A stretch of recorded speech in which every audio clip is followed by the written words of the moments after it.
মুফাসসির বলছেন দুনিয়াটা কেমন। তিনি বলছেন আজান আর একামতের মাঝে যেটুকু সময় রয়েছে এইটাকে দুনিয়া বলা হয়েছে। আজান আর একামত, আজান হয়ে গেছে, তকবীর হয়ে গেছে, এবার ইমাম দাঁড়িয়ে গেছেন, একামত হয়ে গেছে, ইমাম আল্লাহু আকবার বলে নামাজ শুরু করবে, এই মধ্যখানটা হলো দুনিয়া।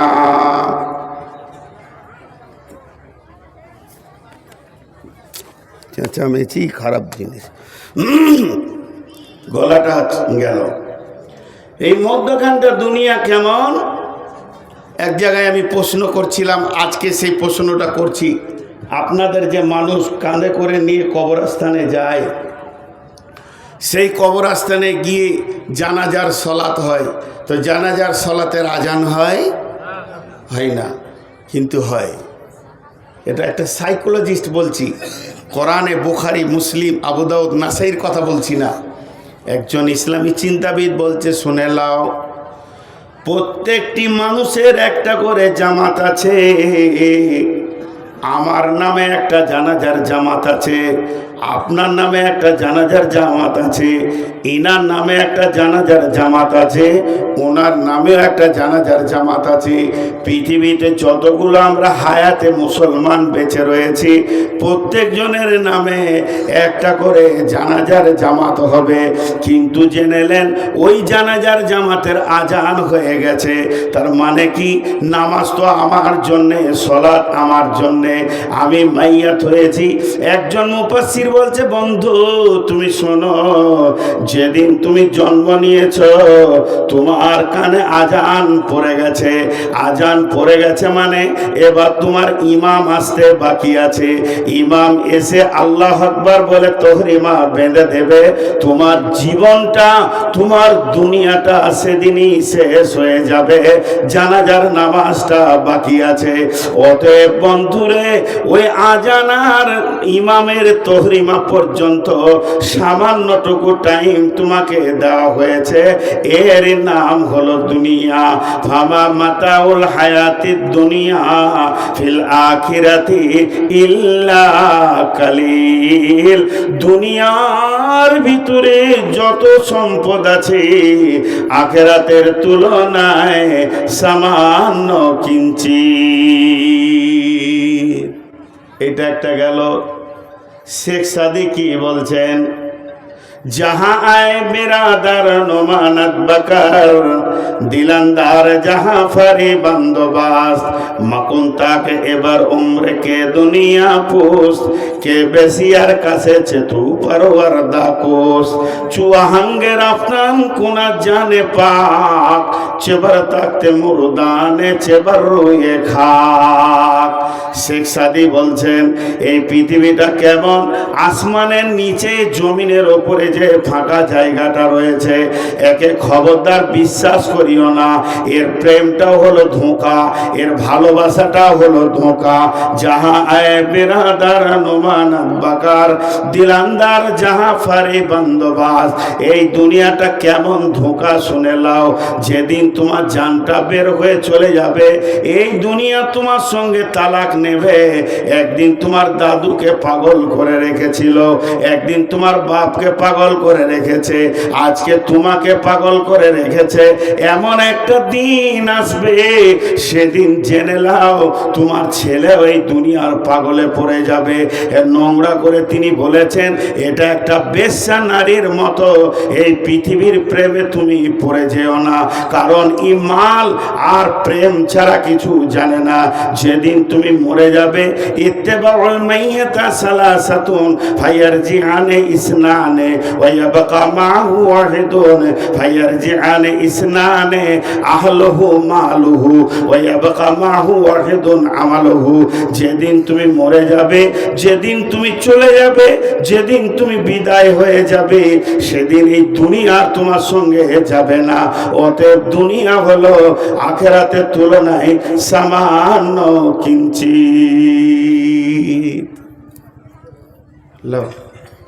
দুনিয়ার মূল্যটা খালি দেখেন, এরকম একটা, দুটা, 10টা, 20টা করে দেখানো যাবে। আর একজন কি বলেছে জানেন? দুনিয়ার মজা কেমন, দুনিয়াটা চিখলে, দুনিয়াটাকে চাবালে মজাটা কেমন লাগবে, সেই মজাটা তিনি বলতে গিয়ে বলছেন যে এই হায়াত, এর স্বাদ অতি তিক্ত। এটা একটা গাছ, এই গাছের একটা ডাল, এটা একটা গাছ, এই গাছের একটা ডাল, ওই ডালে একটা মানুষ ঝুলছে, ওই ডালে একটা মানুষ ঝুলছে, আর তার পায়ের নিচে একটা ক্ষুধার্ত বাঘ হাঁ করে তাকিয়ে আছে, খালি পড়লেই ওকে খাবে, ও যেই পড়বে ওকে চাবিয়ে খেয়ে নেবে। কিন্তু ডালটা কষ্ট করে ধরে আছে, পড়ছে না, আর ওই ডালের গোড়াটা এইখানটা দুটা ইঁদুরে কাটছে, একটা সাদা ইঁদুর, একটা কালো ইঁদুর, কটকট কটকট কটকট করে পালাক্রমে কেটে যাচ্ছে। তাহলে এই লোকটার জীবনটা কত মজার। নিচে চাকাইছে বাঘ, ওপরে যদি ডালটা ধরে আছে তো দুটা ইঁদুরে কেটে দিচ্ছে। এই লোকটার জীবনের স্বাদ কেমন? পৃথিবী হে মানব, তোমার জীবনের স্বাদ ওই রকম। কেমন? আমরা যে গাছে চেপে আছি, গাছটার নাম হলো বয়সের গাছ। সেই বয়সের গাছের একটা ডাল ধরে আমরা ঝুলছি।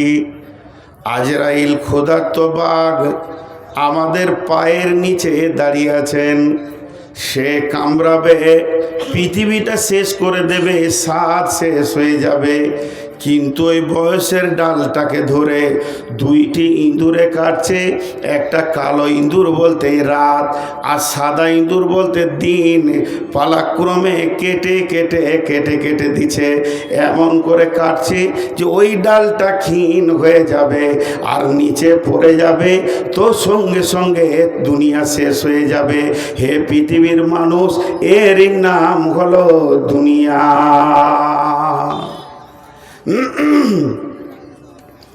এর নাম হলো দুনিয়া। আজকে আমরা দুনিয়াকে বিরাট মনে করেছি। আমরা কেন, আপনারা সবাই মিলে এক মনে করেছেন, আর আমার মতো একটা বেঈমান মুনাফিক এই দুনিয়াটাকে 99 গুণ আঁকড়ে ধরে রেখেছি, কারণ আমিও দুনিয়াদার হয়ে গেছি। আজকের অবস্থা তাই, আমরা শেষ হয়ে গেছি। পরের আয়াত আল্লাহ কি বলছেন? ইল্লা তানসুরু ইল্লা তানফিরু। এবার হুমকি দিচ্ছেন আল্লাহ। এতক্ষণ বুঝিয়ে বুঝিয়ে বললেন, এবার হুমকি দিচ্ছেন আমাদেরকে, আপনাকে, আমাকে, সকলকে।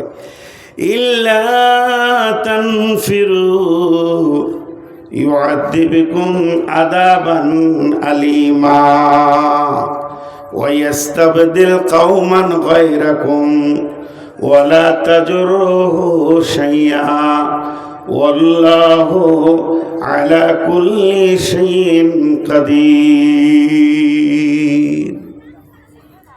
কি বললেন আল্লাহ? যদি তোমরা না বের হও কোরআনকে বাঁচানোর জন্যে, দিনকে বাঁচানোর জন্যে, মসজিদকে বাঁচানোর জন্যে, মাদ্রাসাকে বাঁচানোর জন্যে, যদি তোমরা মুজাহাদা না করো, জান না লাগাও, মাল না লাগাও, সেখানটাকে যদি রিপেয়ার করার চেষ্টা না করো, সোদারুর হাতে যদি না ধরো, আর জুয়ারির পায়ে যদি না ধরো, মাতালের পা দুটি যদি না ধরো, বেপর্দা নারীকে যদি পর্দার কথা না বলো, এক কথায় ইসলাম যে দুর্বল হয়ে গাছটা পড়ে যাচ্ছে, এই গাছটাকে যদি চারিদিক থেকে তোমরা না ধরো, গাছটাকে যদি মজবুত না করো, তাহলে কি হবে শুনে নাও। ইউআযিবকুম আযাবান আলীমা, তোমাদেরকে আযাবে আলীম দেওয়া হবে। ওয়াইস্তাবদিল কওমান গায়রাকুম ওয়ালা তাজরুহু শাইআ, আর তোমার পরিবর্তে অন্য কমকে দিয়ে আল্লাহ বলছেন আমি দিনের কাজ করে নিব। এটা আমার কাছে কোনো ব্যাপারই নাই, এটা আমার আমার কাছে কোনো নিত্য নতুন ব্যাপার নয়, আমার কাছে কোনো কষ্টের ব্যাপার নয়। আল্লাহু আলা কুল্লি শাইইন কাদির, আমার আল্লাহ সমস্ত জিনিসের উপরে ক্ষমতাবান। এটা কি বুঝলেন? তোরা বের হবি না? আল্লাহ রেগে গেছেন। আমার দিনকে বাঁচানোর ব্যাপারে তোদের ব্রেন মাল শক্তি লাগবে না তো শুনেলে তোদেরকে আগে আযাব দিব। ইউআযিবুকুম আযাবান আলীমা ওয়া ইস্তাবদিল কওমান গায়রাকুম, তোদের পরিবর্তে আমি অন্য কমকে দিয়ে কাজ করে নিব। ওয়ালা তাজুররুহু শাইয়া, এটা আমার কাছে কোনো ব্যাপারই নাই। ওয়াল্লাহু আলা কুল্লি শাইইন কাদির, আল্লাহ হলেন সমস্ত জিনিসের ওপরে ক্ষমতাবান। দেখেন আল্লাহ পারেন, আল্লাহ পারেন। আজকে মুসলমানের ছেলে নাক ডাকিয়ে ঘুমাচ্ছে, অন্য কওমের ছেলে ইসলাম কবুল করে ফজরের আজান দিচ্ছে। আল্লাহ পারেন। আল্লাহর কাছে এটা অনেক বড়, অনেক কঠিন ব্যাপার নয়। তবে আমাদেরকে আযাব দেবেন। আযাব কি? দুনিয়াতেও আযাব আছে, আখেরাতেও আযাব আছে। পৃথিবীর আযাব কি? পৃথিবীর সব থেকে বড় আযাব হচ্ছে তোমাদের মনের বিরুদ্ধে তোমাদের রাষ্ট্রনায়ক করে দিব। আল্লাহ তাবারাক ওয়া তাআলা আমাদের মনের বিরুদ্ধে আমাদের রাষ্ট্রনায়ককে করে দেবেন। জি, অ্যাটেনশনটা এইদিকে আছে না অন্যদিকে আছে আপনাদের? না, অন্যদিকে রয়েছে। কারণ স্টেজটা কন্ট্রোল তো আমি করছি, তা আমি তো বুঝতে পারছি, আমার তো একটা আইডিয়া হচ্ছে। তো অন্যদিকে অ্যাটেনশন রেখে কোনো লাভ নেই।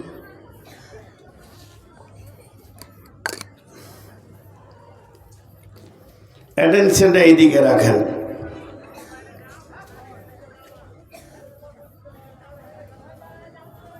আজীব ব্যাপার। আচ্ছা শোনেন, আপনারা আমার দিকে তাকান। বিসমিল্লাহির রহমানির রহিম।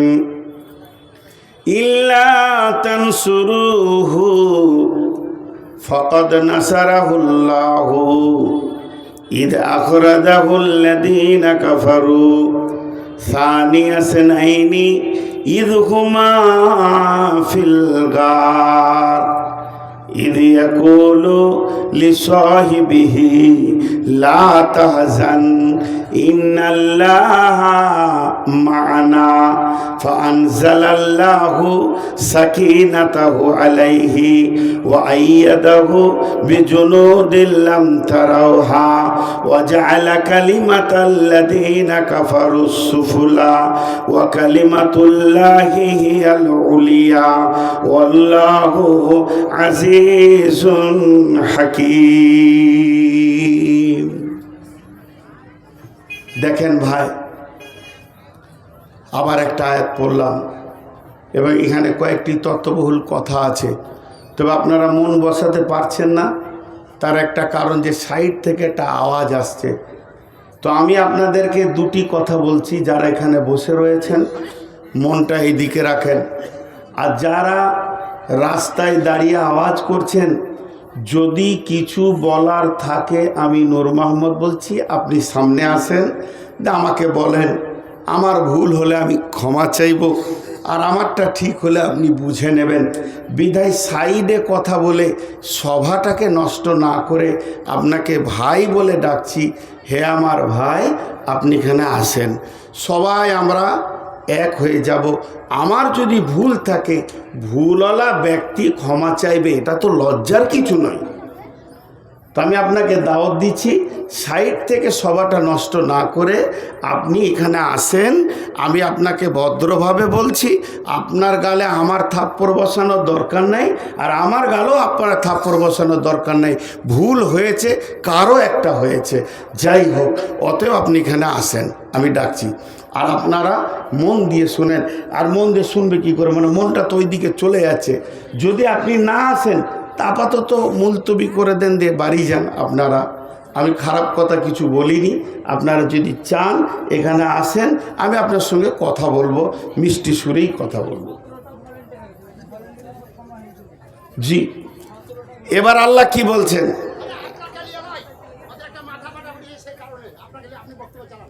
এরা ভাবছে অন্য কিছু। আচ্ছা, একটা স্বেচ্ছাসেবকের ছেলের মাথা ফেটে গিয়েছে, ওই নিয়ে ওখানে আলোচনা হচ্ছে। আচ্ছা ঠিক আছে, আলহামদুলিল্লাহ, যে খবরটা দিলেন। এখন আমি যে কথাটা আপনাদের সামনে এই আয়াতকে পড়ছি, এটা আমার শেষ আয়াত। আজকে যে 3টে আয়াত পড়েছি তার মধ্যে এটা শেষ আয়াত। একটু ধৈর্য ধরেন, একটু সবর, একটু ধৈর্য। সেটা কি? ইল্লা তানফিরু ইল্লা তানসুরুহু ফাকাদ নাসারাহুল্লাহু ইদ আখরাজাহুল্লাযীনা কাফারু সানিয়া সানাইনি ইদ হুমা ফিল গার ইদ ইয়াকুলু লিসাহিবিহি লা তাহজান ইন্নাল্লাহা মা'ানা ফানজালাল্লাহু সাকিনাতাহু আলাইহি ওয়া আইয়াদাহু বিজুনুদিন লাম তারাওহা। আপনারা একবার মুখ খুলেন সবাই। এইটার যা ওজন, ওজন বলতে যে আমি এক হাতে ধরে আছি এই ওজন বলছি না, আপনারা বুঝতে পারছেন। এইটা যা ওজন আমরা কেউ বহন করতে পারবো? সবাই বলি পারবো? আল্লাহ বলছে, আল্লাহ ওটা বলছে, তোরা মদদের জন্যে খালি একটু পাটা আগে বাড়া, বাকি আমি তোদের সঙ্গে আছি। আর আল্লাহ যদি সঙ্গে থাকে তাহলে এর ওজন বহন করা সম্ভব কি সম্ভব নেই? সম্ভব। এবার একটা উদাহরণ দিব। দাদু, পৃথিবীতে একটা সম্পর্ক হচ্ছে দাদু আর পোতা।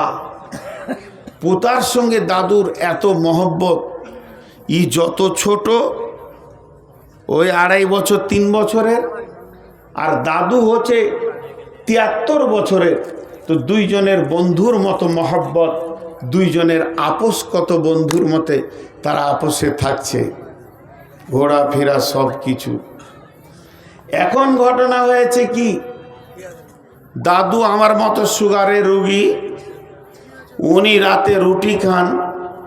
তো বৌমা বলছে, আব্বাজি, মানে পুতার মা, বৌমা দাদুর বলছে, আব্বা 20 কেজি গম দিচ্ছি, একটু পিষে নিয়ে আসেন, ময়দা করে নিয়ে আসেন, রাতে রুটি খাবেন।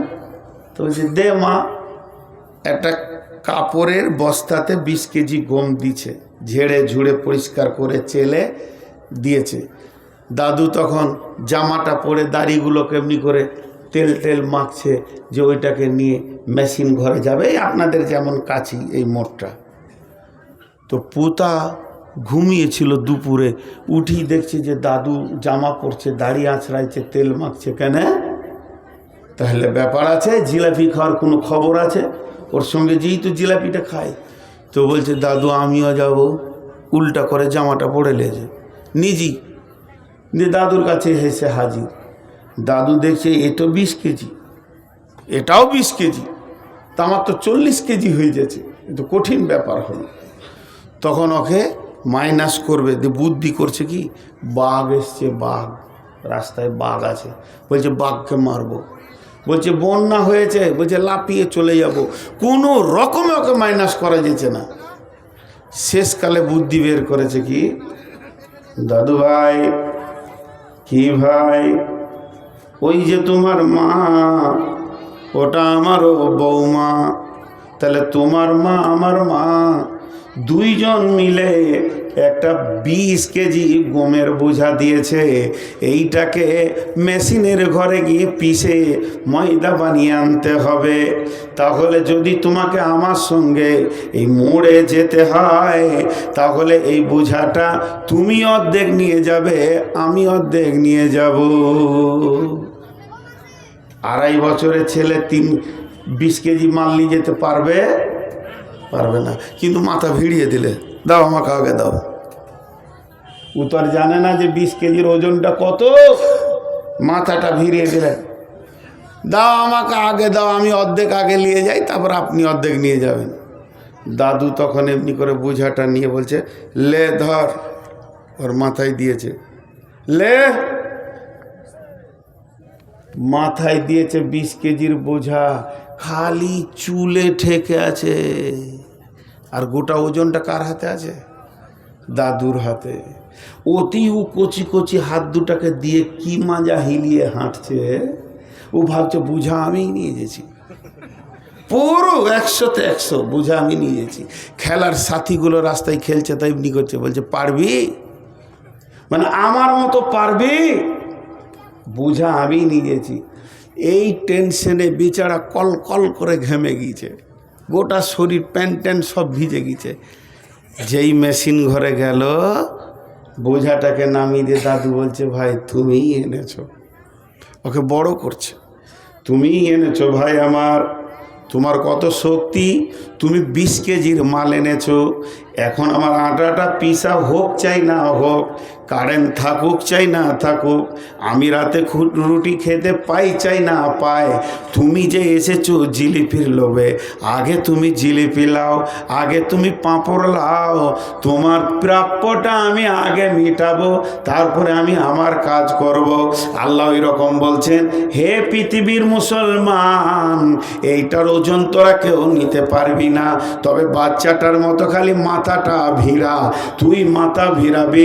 ইল্লা তানসুরুহু ফাকাদ নাসারাহুল্লাহ, আমি আল্লাহর মদদ তোর মাথার কাছে চলে আসবি,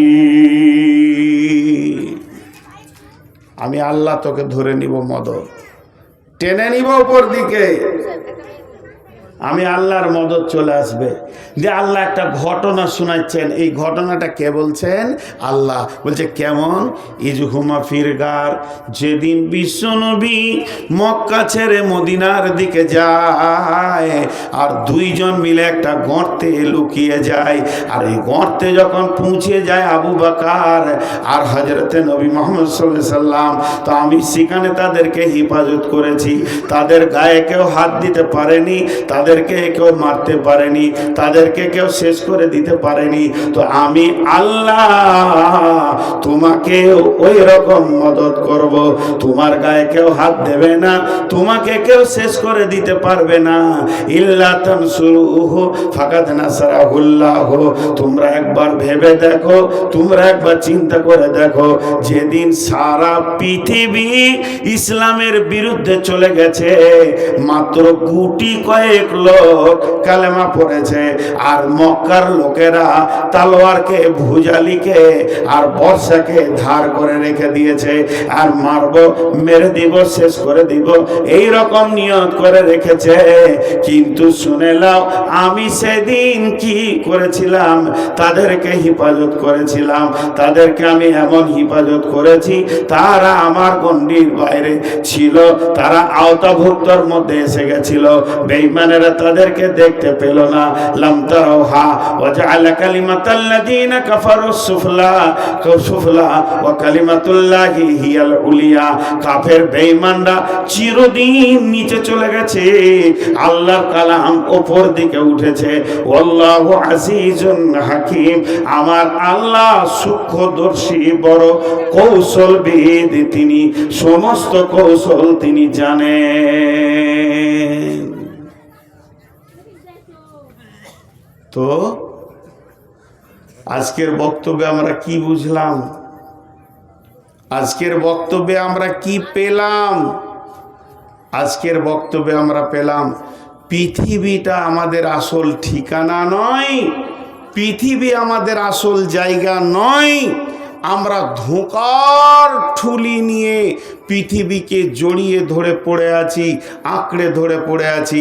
তবে পৃথিবীতে আল্লাহ যে কাজগুলো আমাদেরকে দিয়েছেন, এই কাজগুলো যদি আমরা মজবুত করে করি, এই কাজের পেছনে যদি আমরা মজবুত করে সময় লাগাই, এই কাজগুলো আল্লাহর দেওয়া যেসব দায়িত্ব আছে পালন করি, তো আল্লাহর মদদ আমাদের কাছে আসবে।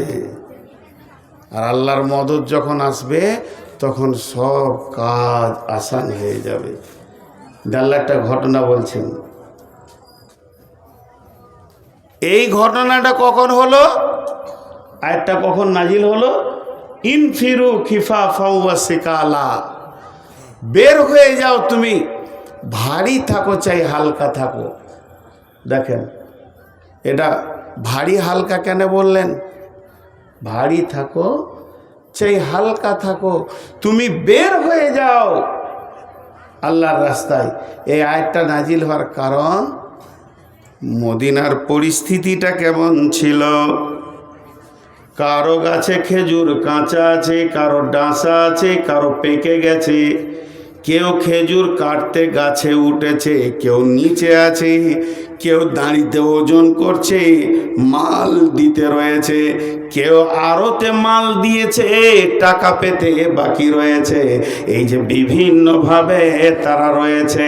আল্লাহ তাবারাক ওয়া তাআলা বলছেন, তুমি যেমন অবস্থায় থাকো এক্ষুনি বের হয়ে যাও।